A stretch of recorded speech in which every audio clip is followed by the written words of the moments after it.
आप सोच रहे होंगे कि मैं क्या कर रहा हूं। मैं युद्ध की तैयारी कर रहा हूं। वही युद्ध जो ज्वालामुखी की भांति कभी भी फट सकता है। युद्ध वही जीतता है जो युद्ध में व्यतीत होने वाले समय से अधिक समय युद्ध की तैयारी में लगाए। जो योद्धा अभ्यास क्षेत्र में जितना अधिक समय देगा, रणभूमि में उतना ही कम रक्त बहेगा। एक सामान्य लौह और तीखी तलवार में अंतर यही है कि एक तीखी तलवार को कड़ी अग्नि परीक्षा से होकर जाना पड़ता है। लौहकार की मार खानी पड़ती है। एक तलवार जितनी पीड़ा सहेगी, उसका वार उतना ही प्रबल होता है। इसलिए पीड़ा से घबराए नहीं, उसका सामना करें, उसका अभ्यास करें, क्योंकि यही अभ्यास जीवन के युद्ध में आपको विजयश्री बनाता है। जब मेघ छाते हैं तो क्या होता है? अंधकार छा जाता है। मेघ गरजते हैं, बिजलियां कड़कती हैं, वर्षा होती है। सभी पशु अपने आश्रय स्थल पर जाकर छिप जाते हैं। मनुष्य अपने घरों की ओर दौड़ते हैं और सभी पक्षी अपने घोंसलों में जाकर छिप जाते हैं।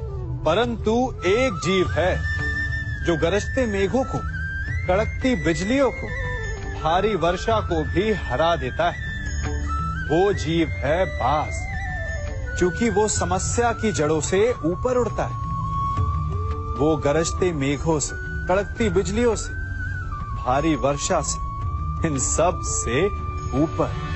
यही अंतर है हारने वालों में और जीतने वालों में। ये युद्ध हार और जीत का नहीं, समस्या और सोच का है। यदि आप अपनी सोच को छोटी रखेंगे तो समस्या बड़ी हो जाएगी, और यदि आप अपनी सोच को बड़ी रखेंगे तो समस्या छोटी हो जाएगी। दो मनुष्यों के मध्य होता है, परंतु विजय सदैव एक ही मनुष्य को मिलती है। जबकि समान रूप से दोनों शक्तिशाली होते हैं, समान ज्ञान प्राप्त करते हैं। कारण, दो प्रकार के लोहे होते हैं, एक ठंडा, एक गर्म। कभी सोचा है? लोहकार लोहे को लोहे से ही काटता है, परंतु सदैव ठंडा लोहा ही गर्म लोहे को काट पाता है। और यही नीति मनुष्यों पर भी लागू होती है। जब युद्ध होता है तो जिसके मन में ईर्ष्या होती है, जलन होती है, आक्रोश होता है, वो गर्म लोहे के समान। और जिसका मन शांत होता है, जिसका मन संयम से बंधा होता है, वो ठंडे लोहे के समान है।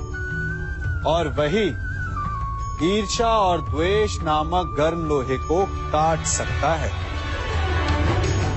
इसलिए यदि जीवन के संग्राम में विजय प्राप्त करनी है तो अपने मन को शांत रखें, क्योंकि गर्म लोहे की भांति ईर्ष्या और क्रोध जैसे भाव को रखने वाला मनुष्य सदैव शांत स्वभाव के मनुष्य के समक्ष निर्बल है। शक्ति ईर्ष्या और क्रोध में नहीं, शांति और संयम में है।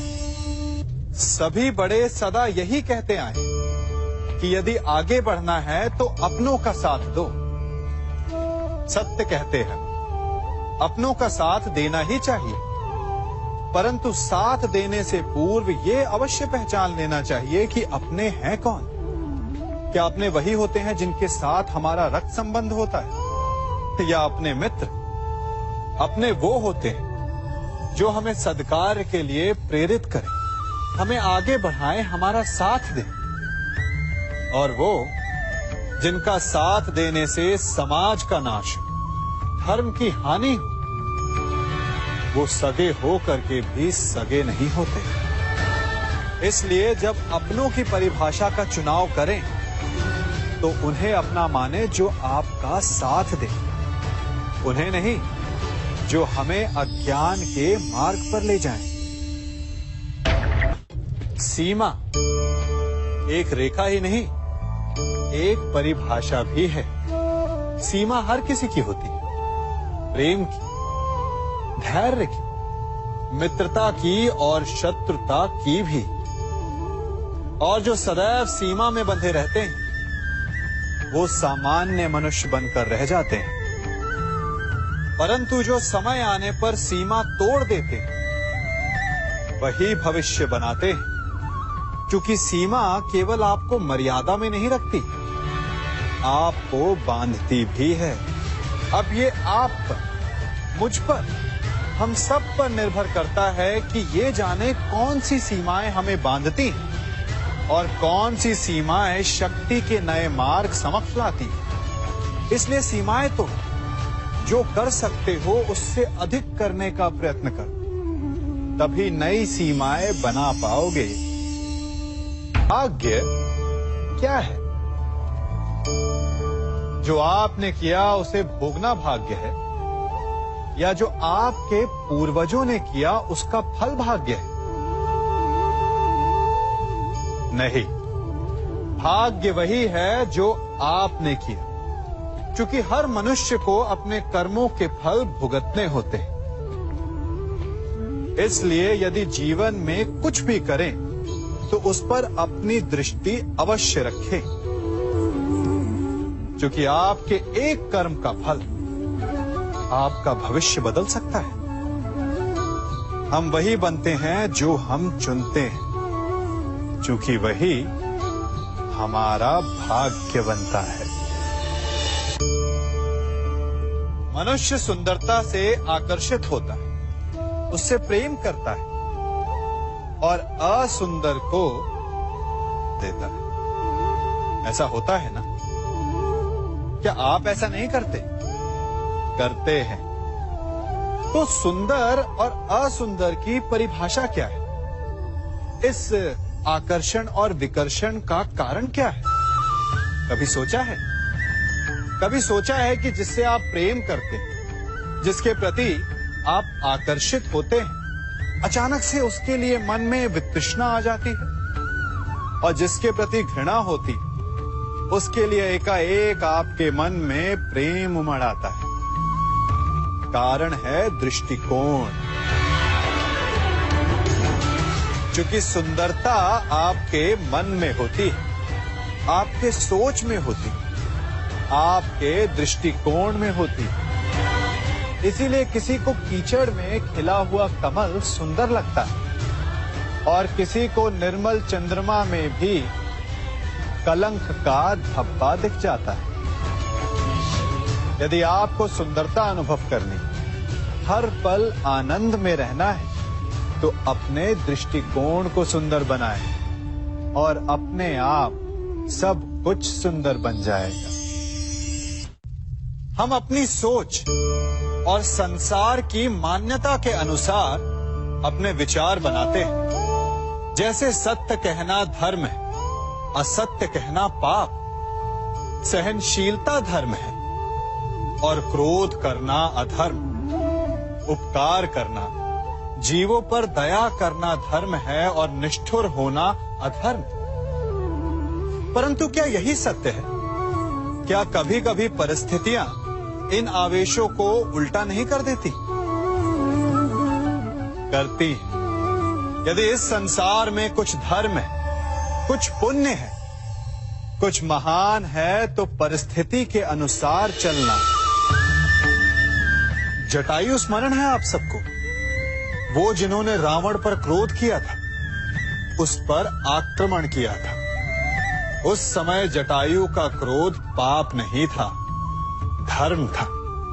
इसीलिए अंत में उन्हें भगवान राम की गोद मिली।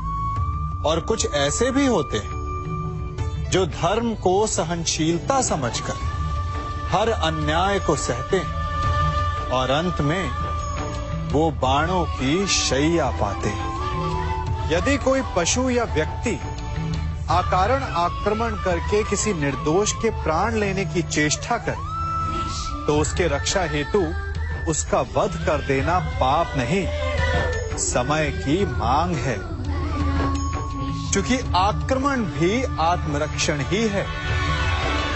यदि किसी दुष्ट की सहायता करने से सामान्य मनुष्य को कष्ट पहुंचे, पीड़ा पहुंचे, तो उसे सहायता ना देना ही धर्म है। अकारण क्रोध अस्वीकार्य है, परंतु यदि क्रोध से कुछ शुभ हो, पाप बाहुभीत हो, तो क्रोध और दंड भी धर्म ही है। संसार का सबसे बड़ा पाप क्या है? असत्य बोलना, हत्या कर देना, चोरी करना या किसी का अपमान करना। संसार का सबसे बड़ा पाप है किसी निर्बल को सताना, और संसार का सबसे बड़ा दंड भी उस निर्बल के मुख से निकली हाय है। आप देख रहे हैं मैं क्या कर रहा हूं? मैं लौह पिघला रहा हूं, और ये लौह पिघलता है इस चमड़ी की बनी धूनकी से निकली हवा से। तनिक सोचिए, एक मृत पशु की खाल से बनी धूनकी इतने कठोर लोहे को भस्म कर सकती। ठीक उसी प्रकार आप चाहे जितने भी शक्तिशाली क्यों ना हो, यदि आपने किसी निर्दोष, किसी निर्बल को सताया, तो उसके मन से निकली हाय और उसका श्राप आपके जीवन को भस्म कर सकता है। स्वर्ण, सज्जन पुरुष और परोपकारी मनुष्यों की गति एक समान होती है। यदि स्वर्ण टूट जाए तो उसे गर्म करो, ताप दो, पिघल कर वो फिर से जुड़ जाता है। ठीक उसी प्रकार मतभेद होने के पश्चात भी एक सज्जन पुरुष और महान पुरुष फिर से मित्र बन जाते हैं। परंतु दुर्जन दुष्ट माटी से बने लोग उस पके हुए मटके के समान होते हैं कि जिनमें यदि एक बार दरार आ जाए तो वो स्वयं ही स्वयं का सर्वनाश कर लेते हैं। इसलिए मित्रता केवल सज्जनों से ही करें ताकि मतभेद ना हो। दुष्टों का समूह अपना नाश स्वयं ही कर लेता है। यदि कोयले की खान में जाओ तो चाहे जितनी भी सावधानी बरतो, अपने वस्त्रों पर कालिख लग ही जाती है। इसलिए दुष्ट मित्रों से सावधान। सज्जन शत्रु प्रत्येक परिस्थिति में श्रेष्ठ है। प्रत्येक मनुष्य सफलता पाने के लिए कार्य करता है। कुछ सफल होते हैं, कुछ नहीं होते, और जो सफल नहीं होते वो सदा अपनी असफलता का कारण या तो अपनी परिस्थितियों को बताते हैं या अपने सहयोगियों को दोषी ठहराते हैं। परंतु क्या वास्तविकता में ऐसा ही होता है? क्या कोई परिस्थिति या कोई व्यक्ति किसी की असफलता का कारण बन सकते हैं? उत्तर हां भी है और ना भी। कैसे? आप इस तितली को देख रहे हैं? आपने एक मक्खी को भी देखा होगा। प्रकृति ने दोनों को समान गुण दिए हैं रस पान करने का। एक तितली फूलों पर जाकर उसका रस लेती और इस अवस्था में नए फूल खिलने की व्यवस्था भी करती है। और मक्खी घाव पर बैठती है, घाव को सड़ाती है और रोग भी फैलाती है। यदि इसमें किसी बात का अंतर है तो केवल सोच का। यदि आप उचित मार्ग चुनेंगे तो आपको सफलता मिलेगी, आप में उत्साह बढ़ेगा, और यदि आप अनुचित मार्ग चुनेंगे तो आपको असफलता मिलेगी, निराशा मिलेगी। अब उचित मार्ग चुनना है या अनुचित मार्ग, ये निर्णय तो आप पर निर्भर करता है। मनुष्य सदा भला बुरा, खरा खोटा, सत्य असत्य की बातें करता है। सत्य को अच्छा मानता है और असत्य को बुरा। परंतु क्या आपने कभी ये सोचा कि प्रत्येक वस्तु, प्रत्येक भाव का एक महत्व होता है? दोनों ही एक दूसरे के पूरक होते हैं। यदि काला रंग नहीं होगा तो क्या श्वेत रंग की आभा का अनुभव होगा? यदि असत्य नहीं होगा तो क्या सत्य के महत्ता का ज्ञान होगा? यदि बुरा नहीं होगा तो क्या भले पर आपको विश्वास होगा?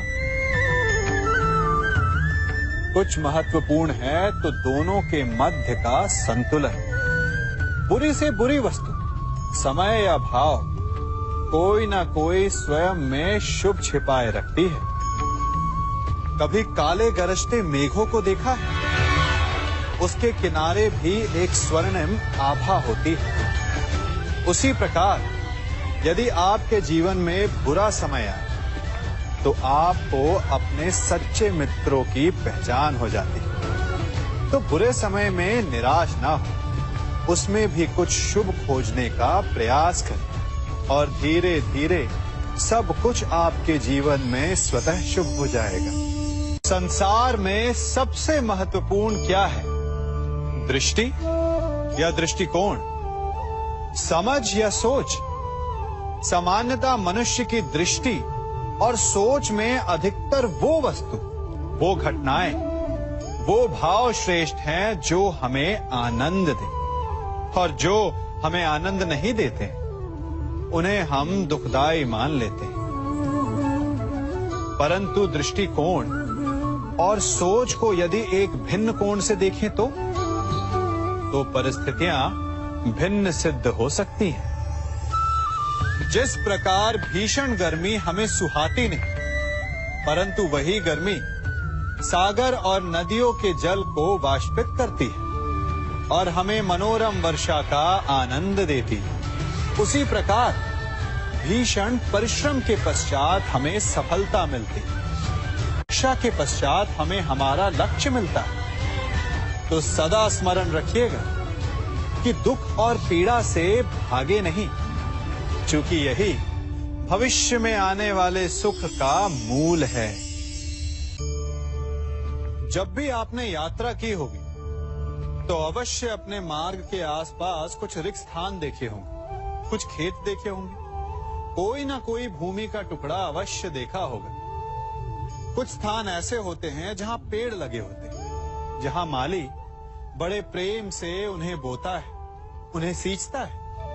और कुछ स्थान ऐसे भी होते हैं जहां बिना माली के खरपतवार उग जाते हैं, कुछ अन्य पौधे उग जाते हैं। माली द्वारा उगाए वृक्ष हमें ठंडी छाया देते हैं, हमें फल देते हैं, ईंधन के लिए लकड़ियां देते हैं।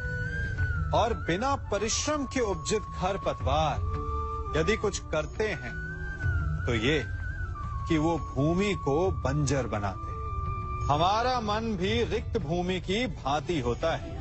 यदि अपने परिश्रम से उसमें सुविचारों के बीज डालोगे तो फलदायक विचार उपजेंगे, और यदि उसे रिक्त छोड़ दिया तो खरपतवार की भांति अनुपयोगी विचार आपके मन को अपना घर बना लेंगे, आपके मन को मैला कर देंगे, उसे बंजर कर देंगे।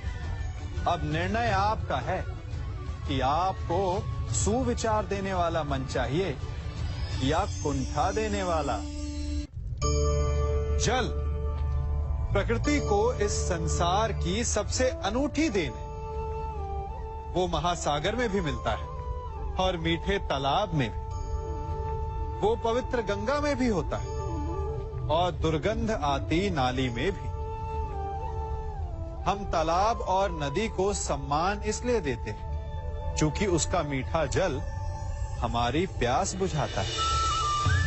परंतु सागर का जल पीने योग्य नहीं होता, इसीलिए कभी कभी हम उसे उतना महत्व नहीं देते और नाली के जल को हम हे दृष्टि से देखते हैं। तो क्या ये उचित है? हमारे संबंध भी इसी जल की भांति होते हैं। जिस संबंध से हमें लाभ ना हो उससे हम दूर हो जाते हैं। कभी ईर्ष्या के कारण, कभी अहंकार के कारण उस संबंध को तोड़ देते हैं। तो क्या संबंध को तोड़ देना उचित है? तनिक विचार कीजिए। माना कि सागर का जल फसल नहीं दे सकता, परंतु मोती तो देता है। माना कि नाली का गंदा जल हमें किसी भी कार्य के लिए उपयुक्त ना लगे, परंतु वो भी कहीं लगी अग्नि को बुझा सकता है। ठीक इसी प्रकार प्रत्येक संबंध कहीं ना कहीं किसी न किसी परिस्थिति में उपयोगी हो सकता है।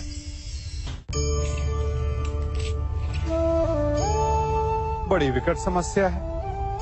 मुझे स्मरण ही नहीं हो रहा कि इस गुच्छे की कौन सी चाबी इस ताले को खोले।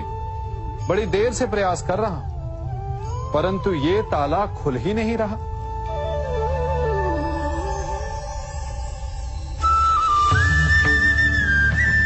ऐसी परिस्थिति में आप क्या करेंगे?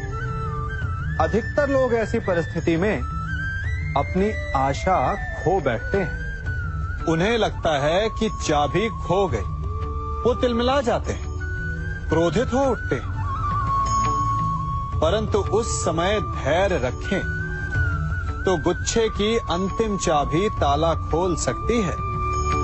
कुल्हाड़ी का अंतिम प्रहार वृक्ष को काट के गिरा देता है, परंतु क्या सत्य में कुल्हाड़ी का अंतिम प्रहार वृक्ष को काट के गिरा देता है? आपको आपका लक्ष्य दिला देता है? नहीं। आपका निरंतर प्रयत्न ही आपको सफलता दिलाता है। जब आपका मन निराश है तो अपने कार्य में दुगनी उत्साह से जुट जाइए, क्योंकि अनावरत बहता जल ही कठोर चट्टान को काट सकता है। सफलता का मूल है परिश्रम, प्रयास और आशा। मनुष्य का जीवन ऋतुओं के समान होता है। आज ग्रीष्म तो कल वर्षा, परसों शीत। तनिक संकट आया तो हम संयम खो बैठते हैं। तनिक ऋतु बदली तो हम अधीर हो जाते हैं। अपने आक्रोश में, अपने क्रोध में हम उनसे ही संबंध बिगाड़ लेते हैं जो हमारे अपने होते हैं। क्यों ऐसा होता है ना? हमें लगता है कि हमारे अपने हैं, फिर से मना लेंगे। परंतु स्मरण रखिए, सदा ऐसा करना संभव नहीं होता। सागर की उछलती लहरों को तट सहता है, और यदि तट ही टूट जाए तो बाढ़ आ जाती। हमारे संबंध भी दूध की भांति होते हैं। दूध तपकर उबल सकता है, परंतु यदि उसमें खटास आ जाए तो वो फट भी जाते हैं। और फटे दूध को चाहे जितना मत लो, उसमें से माखन नहीं निकलेगा। इसीलिए अपने संबंधों को संभल कर निभाना चाहिए। मनुष्य की सबसे बड़ी दुर्बलता क्या होती है? सोचिए। धन, प्रेम, अहंकार। मनुष्य की सबसे बड़ी दुर्बलता होती है उसके रहस्य। चाहे आप कितने भी शक्तिशाली क्यों ना हो, कितने भी प्रबल क्यों ना हो, परंतु उसके रहस्य उसके नाश की चाबी होती है। इसलिए यदि प्रबल रहना है, शक्तिशाली रहना है, समर्थ रहना है, तो अपने रहस्य को किसी को भी ना बताएं, ना मित्र को और ना ही शत्रु को, क्योंकि समय पड़ने पर कब कौन शत्रु हो जाए ऐसा कहना संभव नहीं। विभीषण को रावण के अमृत कुंड का ज्ञात था, इसीलिए प्रभु श्री राम रावण का वध करने में सफल हो सके। इसलिए उचित यही है कि आप अपने रहस्य को स्वयं तक ही सीमित रखें। मनुष्य का मन बड़ा विचित्र होता है। कल्पना में ही विकास करता है, संपन्न भविष्य का स्वप्न देखता है, और कल्पना में ही जो नहीं हुआ उससे भय खाता है। और यही भय मनुष्य का सबसे बड़ा शत्रु है। हमारे भविष्य के मार्ग में, हमारे आनंद के मार्ग में सबसे बड़ी बाधा है। अब आप लोग मुझसे पूछेंगे कि इसका तोड़ क्या है, भय से मुक्ति कैसे पाई जाए? तो ये प्रश्न आप स्वयं से पूछिए। तनिक सोचिए, जब आप एक सुंदर भविष्य की कामना करते हैं तो उसे पाने के लिए आप परिश्रम करते हैं ना? ठीक उसी प्रकार भय से मुक्ति पाने के लिए आप उससे लड़ जाएं। और उसका निवारण आपको स्वतः ही मिल जाएगा। इसलिए जब भी भय आपको सताए तो उससे भागे नहीं, उससे घबराए नहीं, क्योंकि भय का काम ही होता है आपको भयभीत करना। इसलिए जब भी भय आप पर आक्रमण करे तो आप भी उस पर पहले ही आक्रमण कर दें। हम सब मित्रों के साथ रहना चाहते हैं, शत्रुओं से दूर रहना चाहते हैं। क्यों? क्योंकि हमें जीवन में आनंद पाना है, जीवन में आगे बढ़ना है, स्वयं को संपन्न देखना है। और यदि किसी से भी आप पूछेंगे कि जीवन में सफलता पाने के लिए सबसे अधिक आवश्यकता किसकी होती है, तो हर एक आपको लगभग एक ही उत्तर देगा। सफलता प्राप्त करने के लिए आपको सच्चे मित्रों की आवश्यकता होती है। परंतु यदि आपको और अधिक सफल होना है तो आपको केवल मित्रों की नहीं, शत्रु की अधिक आवश्यकता है। अब आप कहेंगे, ये मैंने कैसी बात कर दी? तनिक स्वयं सोचिए। जब भी संकट आता है तो मित्र क्या करते हैं? आपकी सहायता करने के लिए आपके साथ खड़े हो जाते हैं, और संकट के समय में शत्रु और बड़ा संकट बनकर हमारे समक्ष खड़े हो जाते हैं। मित्र हमें सहायता देते हैं, अपनी शक्ति देते हैं, परंतु शत्रु आपके भीतर छिपी शक्ति को बाहर लाता है, आपको और अधिक बलवान बनाता है। संगति या साथ, मित्र और साथी मनुष्य के व्यक्तित्व के लिए सबसे महत्वपूर्ण होते हैं। अब आप कहेंगे, ये कैसे? मनुष्य अवश्य अपने व्यक्तित्व के लिए उत्तरदायी होता है, परंतु मनुष्य संगति में ना चाहते हुए भी उसका व्यक्तित्व संगत की भांति हो जाता है। इन पात्रों को देख रहे हैं? मध्य में जल रखा है, इसमें दूध है और इसमें मलिन कीचड़ रखा है। यदि मैं इस जल को इस दूध में मिलाता हूं तो ये जल दूध बन जाता है, और यदि इसी जल को इस मलिन कीचड़ में मिलाता हूं तो क्या हुआ? ये जल कीचड़ बन गया। ऐसी कोई युक्ति नहीं कि जल बिना घुले मिले दूध या कीचड़ में अपना अस्तित्व बनाए रखे या उनसे अलग रहे। और ठीक ऐसा ही मनुष्य के जीवन में भी होता है। यदि एक गुणहीन व्यक्ति गुणवानों की संगत में बैठे तो उसे भी गुणवान समझा जाता है, सम्मान का पात्र समझा जाता है। और यदि एक गुणवान व्यक्ति गुणहीनों की संगत में बैठे तो उसे भी तिरस्कार मिलता है। इसलिए अपने जीवन में सदैव संगति सोच समझकर सावधानी से चुनिएगा। कभी खेत में किसी किसान को खेती करते देखा है?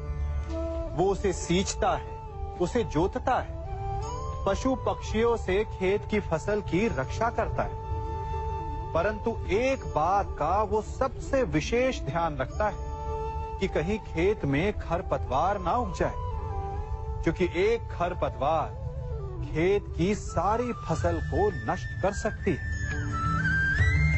ठीक उसी प्रकार यदि वंश की कोई संतान खोटी निकल जाती है तो वो समूचे वंश का सर्वनाश कर देती है। इसीलिए संतान के लालन पालन में विशेष ध्यान देना आवश्यक होता है, क्योंकि संतान वो फसल होती है जो वंश के आने वाले समय को महान बना सकती है या फिर वंश का पतन भी कर सकती है। मनुष्य भी बड़ा विचित्र प्राणी है। अपनों से नीचे के स्तर के लोगों को वो हे दृष्टि से देखता है, उनका उपहास उड़ाता है, उनसे बार बार कहता है कि तुम्हारा कुछ नहीं हो सकता, तुम भविष्य में कुछ नहीं कर पाओगे। जब मनुष्य के पास धन, संपत्ति, मान होता है तो वो दूसरों का आदर नहीं करता, परंतु वो एक बात भूल जाता है कि उससे भी अधिक शक्तिशाली कोई अस्तित्व में है, और वो है समय। काल। काल अपना चक्र कब बदलेगा ये कोई नहीं जानता। समय अपनी करवट कब लेगा ये कोई नहीं जानता। कोयला भी समय के साथ साथ हीरे में परिवर्तित हो जाता है। इसलिए जीवन में कभी भी किसी का भी उपहास नहीं उड़ाना चाहिए। देख रहे हैं इसे? ये रेत है। कहा जाता है कि इसे आप मुट्ठी में बंद करके नहीं रख सकते। क्यों? क्या इसका स्वभाव ही ऐसा है, या हमारे हाथों में इतनी सक्षम शक्ति नहीं कि इसे मुट्ठी में बंद करके रख सके, या फिर इसका स्वरूप ही ऐसा है कि ये फिसल ही जाएगी। कदाचित इसीलिए कहा जाता है कि आप रेत को मुट्ठी में बंद करके नहीं रख सकते, परंतु मैं आपसे कहता हूं कि आप रेत को मुट्ठी में बंद करके रख सकते हैं। कैसे? इसका उत्तर है, यदि आपके हाथों में पसीना हो तो आप रेत को अपनी मुट्ठी में जकड़ सकते हो। और पसीना कैसे आता है? परिश्रम से, प्रयास से। तो यदि आप परिश्रम से निकले पसीने से आप रेत को मुट्ठी में बंद कर सकते हो, तो ऐसा क्या है जो आप जीवन में परिश्रम से पा नहीं सकते? मान, सम्मान, धन, संपत्ति, बल, ये सब परिश्रम की उत्पाद है। हम कौन हैं? हमारा अस्तित्व क्या है? हम क्या हैं और क्या बन सकते हैं? ये बड़ा विचित्र प्रश्न है, परंतु उतना ही महत्वपूर्ण भी। मनुष्य सदा अपने वर्तमान प्रारब्ध के लिए अपने अतीत को उत्तरदायी ठहराता है, अपने जन्म को, अपने परिवार को उत्तरदायी ठहराता है। परंतु तनिक सोचिए, एक कमल जो कीचड़ में खिलता है, वही कमल भगवान की मूरत पर शोभित होता है। एक कोयला जिसे कोई भी शीघ्र नहीं छूना चाहता, परंतु वही कोयला धरा का ताप और दबाव सहकर हीरे में परिवर्तित हो जाता है, और वही हीरा मस्तक पर सुशोभित होता है। तो इन उदाहरणों का निष्कर्ष क्या है? इन उदाहरणों का ये निष्कर्ष है कि उससे कोई अंतर नहीं पड़ता कि आपने जन्म कहां लिया। आपके कर्म आपका स्तर निर्धारित करते हैं। हमने कहां जन्म लिया ये हमारे नियंत्रण में नहीं था, परंतु हम कब और कहां अपने जीवन की अंतिम श्वास लेंगे ये अवश्य हमारे नियंत्रण में होता है। तो कर्म कीजिए, अपने जन्म की उलाहना मत दीजिए। एक मनुष्य सदैव शांति और अपनी स्वतंत्रता चाहता है, परंतु जैसे उसे ये अधिकार मिलता है, वो दूसरों का प्रभुत्व छीन लेना चाहता है। वो उनका अधिकार, उनकी स्वतंत्रता को छीन लेना चाहता है। वो ऐसा अपने आनंद, अपने लाभ के लिए करता है। अपने लाभ के लिए वो दूसरों का शोषण करता है। जो आलोचना नहीं करता उन पर अधर्म करता है। परंतु वही मनुष्य एक बात का स्मरण रखना भूल जाता है कि उसके कर्म ही उसे उसका फल भी देंगे। उसका प्रारब्ध उसे उसके मंतव्य तक अवश्य लेकर जाएगा। वर्षा का जल चाहे सागर में मिले या माटी में, परंतु समय के सूर्य की किरण उसी जल को वष्प में परिवर्तित भी कर देती है। इसीलिए किसी भी मनुष्य की विनम्रता का इतना अधिक लाभ ना उठाएं कि वो उग्र हो उठे। मैं क्या कर रहा हूं? मैं इस पौधे को सींच रहा हूं। आप भी ये कार्य प्रतिदिन करते हो। जब इस पौधे को जल देंगे तभी ये फलवित होगा, इसमें से फूल निकलेंगे, इसकी सुंदरता बढ़ेगी। परंतु प्रतिदिन ये कार्य करने के पश्चात भी हम इससे एक महत्वपूर्ण सीख लेना भूल जाते हैं। हम कभी पौधों के पत्तों पर, उनकी डालियों पर, उनके फूलों और फलों पर जलधारा नहीं डालते, उन्हें धोते नहीं, परंतु फिर भी वो पनपते हैं। यदि जल जड़ में जाए, वही सफलता का मूल है। यदि आप एक बार में अनेक कार्य करने जाएंगे, तो आपको एक कार्य में भी सफलता नहीं मिलेगी। परंतु यदि आप बुद्धिमता से, दृढ़ मन से एक कार्य साधेंगे, तो एकाएक स्वतः ही सारे कार्य सध जाएंगे। जो आपका मूल है, जहां से आपको सिंचाई मिल रही है, यदि आपने उसकी जड़ को छोड़ दिया, तो एक सूखे पौधे की भांति आप भी सूख कर गिर जाएंगे और अंततः अपना अस्तित्व खो बैठे। हमने एक बात अपने माता पिता, अपने बड़ों से, अपने बुजुर्गों से सुनी ही होगी कि संगति का प्रभाव मनुष्य पर पड़ता ही है। यदि वर्षा की एक बूंद सीप के मुख में जाए तो वो मोती बन जाती है, और यदि वही वर्षा की एक बूंद सर्प के मुख में जाए तो विष। तो क्या यही सत्य है? नहीं। आपने कभी चंदन के वृक्ष को देखा है? उस पर सर्प विचरण करते हैं, विषधर उससे लिपटे रहते हैं, परंतु फिर भी चंदन का वृक्ष विषैला नहीं होता। वो तब भी सुगंध देता है और पवित्र माना जाता है। तो इसका रहस्य क्या है कि वर्षा की बूंद पर संगति का प्रभाव पड़ता है और चंदन के वृक्ष पर नहीं? इसका रहस्य है आत्मबल। वर्षा की बूंद वातावरण के अनुसार स्वयं को बदल लेती है, इसीलिए उसकी संगति ही उसका प्रारब्ध बन जाती है। परंतु चंदन का वृक्ष अपना व्यक्तित्व, अपना गुण नहीं खोता। इसीलिए यदि आप में आत्मबल हो, आपका मन दृढ़ हो, तो बुरी से बुरी कुसंगति भी आपका कुछ नहीं बिगाड़ सकती। सिंह को जंगल का राजा कहते हैं। सभी पशु पक्षी उसका बल मानते हैं, उससे भयभीत रहते हैं। परंतु सिंह को भी अपने भोजन के लिए आखेट करना पड़ता है, घात लगानी पड़ती है, बड़ी दूर तक उसे अपने शिकार का पीछा करना पड़ता है, और तब जाकर उसे भोजन मिलता है। और कई बार उसके ये कठिन प्रयास भी असफल होते हैं। यदि सिंह ये सोचकर बैठ जाए कि मैं तो वन का राजा हूं, मेरा भोजन स्वयं मेरे मुख में आकर गिर जाए, तो वो भूखे मर जाएगा। क्या समझे? राजा हो या रंक, उद्यम सभी को करना पड़ता है, क्योंकि मेहनत, परिश्रम, यही तो सफलता की कुंजी है। यदि जल पाना है, तो कुआं खोदने में पसीना बहाना ही होगा।